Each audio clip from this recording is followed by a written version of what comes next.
This may actually be the most aggressive and complex PvE Void Hunter build I've ever seen. It basically has infinite abilities and invisibility if you can play it right. It's honestly crazy, so make sure to grab a snack and get comfy for this video, and I hope you guys enjoy this video, and on that note, let's get right into it. For the exotic of this build, we're going to be using the Radiant Dance Machines. These have the exotic perk, the Dance. Activating your dodge ability while near targets allows you to dodge additional times for 5 seconds. This exotic got a buff last season, I believe, that updated this to allow you to defeat targets with any weapon to extend the timer to a maximum of 10 seconds. This exotic and the perk is the catalyst of this build. It will help this build substantially for the ability uptime and also the invisibility. Speaking of abilities, let's get into the subclass. For the super, use either one of the Shadow Shot supers. You can either use Deadfall for a longer duration and range, and it's just a lot better for raid environments because you can basically put a 30% debuff on a boss for your whole team to do 30% more damage. Or you can use the Mobius Quiver, which allows you to fire 2 volleys of 3 tethers, which has increased impact damage and allows enemies to get volatile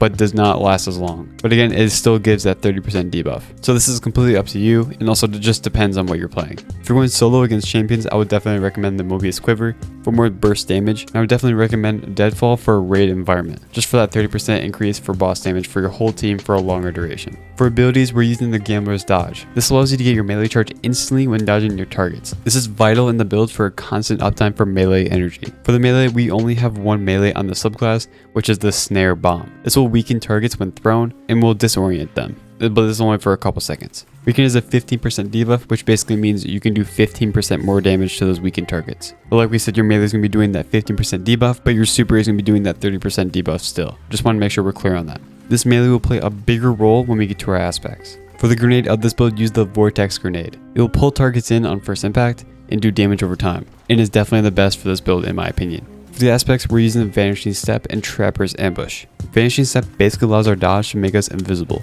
And if you recall, our exotic will basically give us infinite dodges as long as we're getting kills, so we basically have a constant uptime of invisibility. For the Trapper's Ambush aspect, it will allow us to quick fall. This will use your melee energy and dive to the ground, making you invisible when hitting the ground, which will also weaken any targets around you, and also disorient them just like our melee normally does. You can still throw this melee, even with this aspect on, but both ways will make you and your teammates invisible. For fragments, we have Echo of Starvation. This is for the Devourer buff when we pick up orbs or our Void Breach. We will be picking up constant orbs with this build, which will play right into this. Devourer is a buff that lasts normally 10 seconds, which will give us full health and 15% grenade energy when gaining a kill when Devourer is procced. This will just help you stay alive when you're going in and out of invisibility. Next, we have Echo of Harvest. This will give you an Orb of Power and a Void Breach when defeating weakened targets. We'll basically have 3 ways to weaken targets with this build from our melee, super, and grenades, so we're going to be weakening everything, really. These Void Breaches will also give you class ability energy when picked up, which will just play back into that rotation for your exotic if you run out of the time. And both the Orb and Void Breach, like we mentioned, will give us Devour. And these orbs will feed into our armor charges from our armor mods, which we'll get into very soon. There's a 10-second cooldown in between weakened kills, so just keep that in mind. For the next one, we have Echo of Obscurity. This will make us invisible when gaining a finisher. This is just for more invisibility and is going to help us stay alive in those add dense encounters. You can use Echo of Instability if you want to, just for the volatile rounds when gaining grenade kill, but I just feel like Obscurity is just a safer option in general. This is completely up to you. For the last fragment, we have Echo of Undermining. This will give our grenades Weaken, which will allow us to have 3 abilities like we mentioned to have Weaken, just for more orbs and Void Breaches, which then means more Devour and ability energy from armor mods. Just as an overall, all the Weaken, it will be from our super, which is a 30% debuff, our melee, which is a 15% debuff, and our grenade, which is also a 15% debuff. Speaking of armor mods, here are the full mods. For the helmet of this build, we have Dynamo. This reduces your super cooldown when using your class ability on your targets. This does work with the extra dodges from Radiant Dance Machines, because I know a lot of things don't work with that after the first dodge. But this does work, but it does have a cooldown, so it's not every time you dodge near targets. But it definitely still helps get your super back faster. For our next mod, we have Power Preservation. You can definitely switch this off for Heavy Ammo Finder if you want to, just for more heavy ammo dropping. But honestly, in my opinion, if you have an exotic primary that you're using, you really don't need this because exotic primaries give you more heavy ammo dropping. But basically, Power Preservation just gives you another orb of power when using your super, which you can just help feed into your teammates' super, just so they can get their supers faster. For last mod on our helmet, we have Harmonic Siphon. Rapid Void Weapon Final Blows creates an orb of power. This is going to be our second way we're going to create orbs of power with this build. At a total of 4 ways we're going to create orbs of power. For the gauntlets, we have 2 stacks of impact induction. Basically, causing damage with a power melee attack reduces your grenade cooldown. So with this build, we're going to be constantly using our melee over and over and over again. So this will give us that grenade energy back. We're doing 2 stacks because Bungie recently nerfed a lot of these mods to give reduced amount of energy. So having 2 stacks basically just brings it back to what it was before. Then for our second mod, which is basically a third, we have firepower. Your grenade final blows creates an orb of power. So now this is the third way we're going to be creating orbs with this build. And basically whenever you get a grenade, you're just going to throw it and then use your melee, and you will most likely get a kill with your grenade.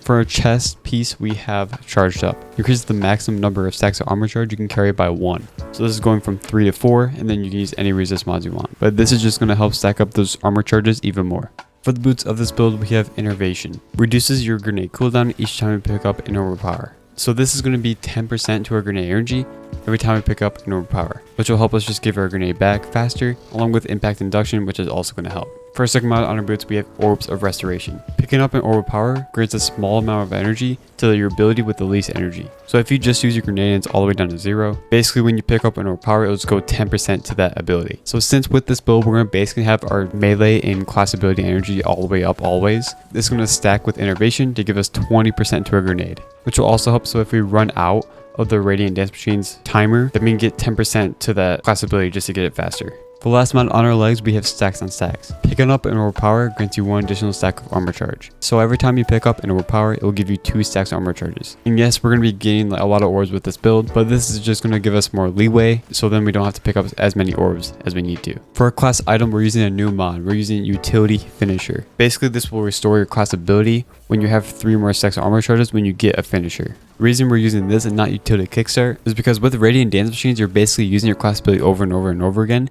So when you have those armor charges for the Utility Kickstart, it's going to use those armor charges constantly over and over again, which you really don't want. You want to keep those armor charges until your dodge timer runs out where you need it. And yeah, when I was testing it, just didn't really work. Honestly, this was the best way to get your class ability even faster when you run out of the exact timer. For our next mod, we have Powerful Attraction. Automatically collects orbs of power when you activate your class ability. So this works on every dodge you do with Radiant Dance Machines, so you're constantly going to be picking up orbs around you. And for the third and final mod of this build, we have Reaper. Shortly after using your class ability, your next weapon final blow spawns an orb of power. So this actually works on every dodge you do, which is a rare occurrence, which like I said, with Dynamo, there's a lot that doesn't work with the Radiant Dance Machines after the first dodge. So this is the only thing that you can actually create something from every dodge from Radiant Dance Machines, which really helps our uptime on all our abilities. And just have Devour constantly. And this is going to be the 4th way you're going to be creating those orbs. Let's talk about the stats of this build. First, build into that 100 resilience for the 30% damage reduction at base like always. I know all our fragments are penalizing for the stat reduction that 3 of them give, but try your best to get high stats with this build. This is the best I can do, which you can see on your screen now, but honestly it works great in my opinion. You do want to build into that mobility second. Yes, we do have infinite dodges and mobility energy, but like I said, you need to get kills in between invisibility cycles, and this timer only goes up to 10 seconds, so you do need to get kills fast. When you get into that harder content, your dodge will go way more quickly because it takes longer to get those kills. So the higher the stat on the dodge, the better to start your loop again, which we do have armor charges to help from the Utility Finisher, but definitely feels a lot better with a higher mobility. Then build into your grenade or your discipline. We do have armor mods that help regen this ability faster, but I would still do a higher discipline stat for more basic grenade regen. For the weapons of this build, there's actually no weapons you need to use for this build or even the element. You only need to use a Void if you're using the Echo of Instability Fragment. But either way, Void or not, use weapons that can kill very fast. Retrofit Escapade is a very good Void weapon just for dealing champions. Laminarch is also very good for Void weapon, but again, use whatever element you want. I bet Sunshot, Trinity Ghoul, Vex Mythoclast, and many others would be great with this build. But weapons you think would be great with this build in the comments below, because the weapons I mentioned earlier were the best I could find for Void weapons. So make sure to leave a comment below with the weapons you think would be great with this build. Alright, here comes the big part of this video. This is the gameplay loop. It'll be a bit complex with everything you're doing and creating, so make sure to listen closely. Firstly, you want to use your dodge on your enemies. This will do 3 main things. It will refund your melee energy, instantly giving you a quick fall, which is the smoke bomb from your aspect, Trapper's Ambush. This is for 1 source of invisibility. Your dodge will also start the timer at 5 seconds from your Radiant Dance Machine's exotic. It will make you invisible from our Vanishing Step aspect. You will also pick up any orbs around you from a Powerful Attraction armor mod, and you'll get more super energy from a Dynamo armor mod. There is a special connection from our exotic in the Reaper armor mod, which we mentioned earlier. And Bungie recently put a cooldown on orb generating armor mods except for Reaper. And since we're using our class ability constantly with this build, every weapon kill you get after using your class ability, you will get an orb of power. I found that very fascinating since nothing really works with the multiple dodges except for the first dodge. From this, jump in the air and use your grenade, then use your quick fall melee from our trapper's ambush aspect. If you don't have your grenade, just use the quick fall melee on enemies. This grenade will pull in enemies and will weaken targets from our fragment Echo of Undermining. It will also generate an orb of power from our armor mod firepower. Like we said, use your quick fall melee after your grenade on a group of enemies. This will weaken all enemies in the vicinity, allowing you to do 15% more damage to those targets and turning you invisible when hitting the ground. This quick fall melee will also give you more grenade energy from hitting targets from the 2 Saxo impact induction armor mods. After this, use your weapon of choice to kill one of the weakened targets. Once killed, you will firstly refresh your timer for your exotic to get more dodges. You will also get 2 orbs and a void breach. 1 orb from our armor mod Reaper and 1 orb and a void breach from our Echo of Harvest fragment. Also, if you get 2 kills with your weapon, you will generate a 3rd orb from our Siphon armor mod. Make sure this Siphon mod matches your weapons. Right after killing a target, dodge again and repeat this cycle. You can generate a total of 4 orbs from just 1 enemy, which will play into our armor mods. You can use your super on champions or bosses for a 30% debuff and for a high burst DPS from Mobius Quiver and sustained DPS from Deadfall for your teammates to do more damage to bosses. You will also generate a ton of orbs from both these supers with the help of power preservation and just the tethers being able to generate a ton of orbs normally. Let's talk about our armor charges. We're using an armor charge mod I've never really used before, like we mentioned before, which will give us almost 100% class ability energy when finishing a target with 3 or more armor charges. Again, I'm not using the utility kickstart because it procs on every dodge, and I want to keep those armor charges until I run out of that timer for raiding dance machines, so that's why I'm using this new mod. Since we were creating a ton of orbs with constant with this build, we went with the stacks and stacks to make sure we always have 3 armor charges for that finisher